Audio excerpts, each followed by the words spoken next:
नमस्ते दोस्तों, आज हम तुलसी विवाह के बारे में जानेंगे। भगवान विष्णु को तुलसी के पौधे का औपचारिक विवाह हिंदू कैलेंडर के कार्तिक महीने में किया जाता है।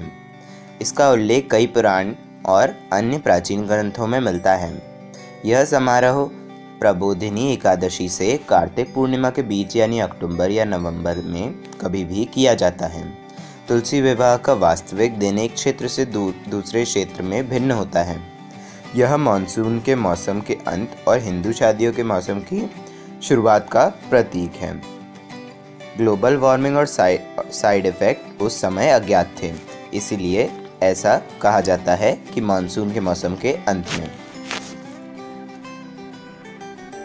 अब हम जानेंगे तुलसी और जालंधर की कहानी। तुलसी अपने पिछले जन्म में वृंदा थी। मथुरा के राजा दैत्यराज कालनेमी के घर एक कन्या का जन्म हुआ। उसके माता पिता ने उसका नाम वृंदा रखा। वह बचपन से ही विष्णु की भक्त बन गई। जब वृंदा बड़ी हुई तो उसका विवाह जालंधर नामक राक्षस से हुआ। अब थोड़ा जालंधर के बारे में जानेंगे। दूसरे संदर्भ में भगवान शिव ने इंद्र से नाराज होकर अपना तीसरा नेत्र खोल दिया। गुरु बृहस्पति ने भगवान शिव से क्षमा मांगी और उनसे इंद्र को क्षमा करने का अनुरोध किया। इसलिए भगवान शिव ने अपने नेत्र से अग्नि को समुद्र में भेज दिया।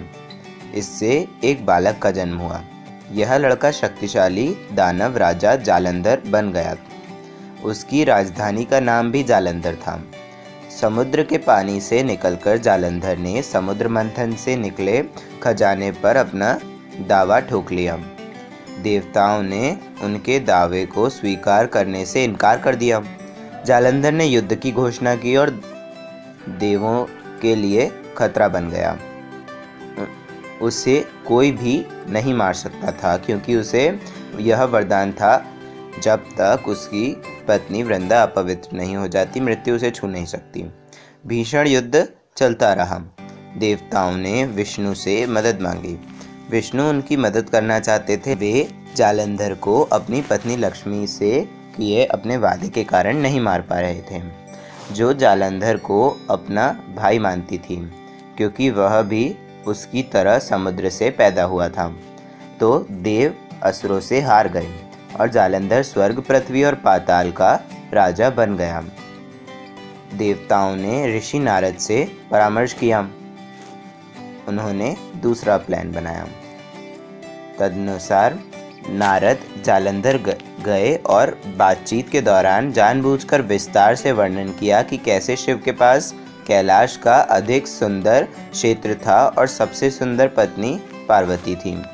जालंधर अहंकारी था और उसे वह सब कुछ हासिल करने की मजबूरी थी जो वह चाहता था।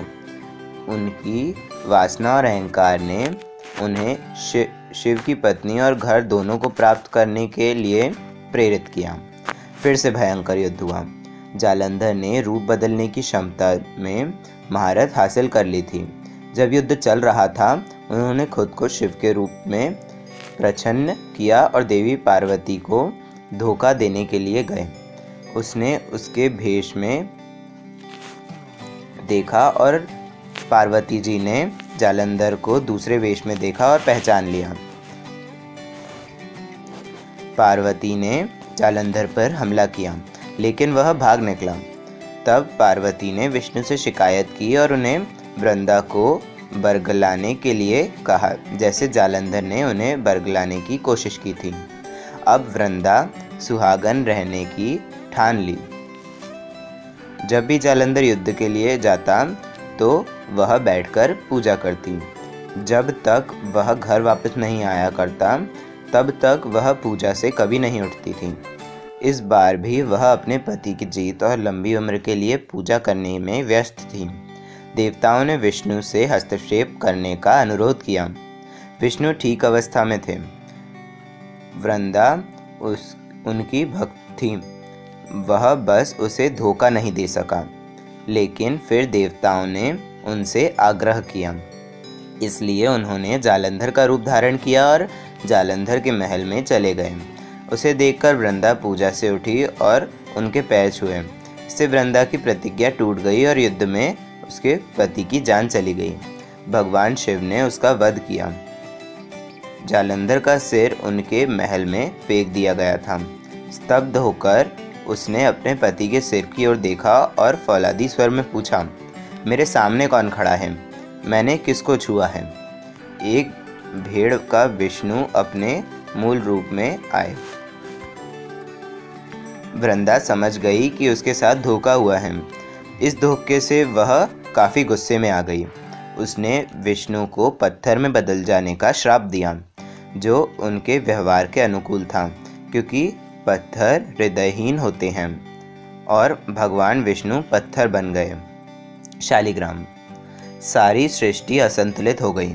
लक्ष्मी और सभी देवताओं ने वृंदा से अपना श्राप वापस लेने की प्रार्थना की। सृष्टि के कल्याण के लिए उन्होंने कहा, अपना श्राप वापस ले लो। उसने इसे वापस ले लिया, लेकिन अपने श्रेय के लिए विष्णु ने बिना विरोध के उससे सजा ले ली थी। वृंदा ने अपने पति का सिर गोद में लेकर आग में आत्मदाह कर लिया। उसकी राख से एक पौधा निकला। विष्णु ने उस पौधे का नाम तुलसी रखा।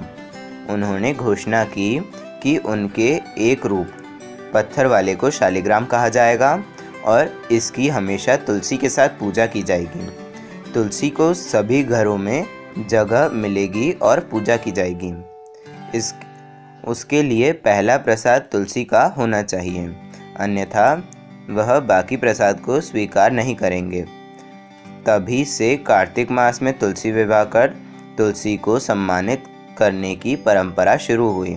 तुलसी विवाह मनाना विवाहित महिलाएं पति और परिवार के सदस्यों की भलाई के लिए व्रत रखती हैं और तुलसी विवाह करती हैं।